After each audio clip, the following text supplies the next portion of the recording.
Viewers এখন দেখবেন clear hit challenge, hit করে ক্লিয়ার দিয়ে 14 পয়েন্ট নেওয়ার চ্যালেঞ্জ।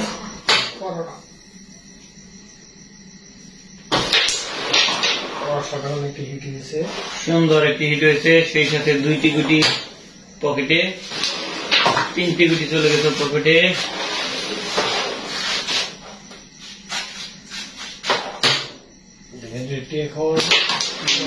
রেডটি পকেটে চলে গেছে, এখন কভার করার চেষ্টা, দেখা যাক কভার করতে পারে কিনা। হ্যাঁ, সেই সাথে কভার হয়ে গেল।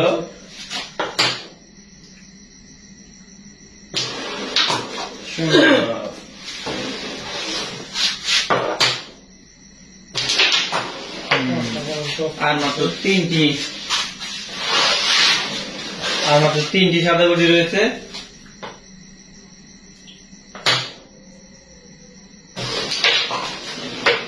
সুন্দর, আর মাত্র 2টি সাদা গুটি ফেলতে পারলেই হিট ক্লিয়ার হয়ে যাবে। সুন্দর, আর মাত্র 1টি সাদা গুটি, ওই গুটিকে ফেলতে পারলেই 14 পয়েন্ট এবং কি clear hit challenge complete. Yes, এবং এই মুহূর্তে সাকসেস হয়ে গেল, ক্লিয়ার হিট হয়ে গেল। এবং সেই সাথে কেমন লাগলো অবশ্যই কমেন্টে জানাবেন। ধন্যবাদ।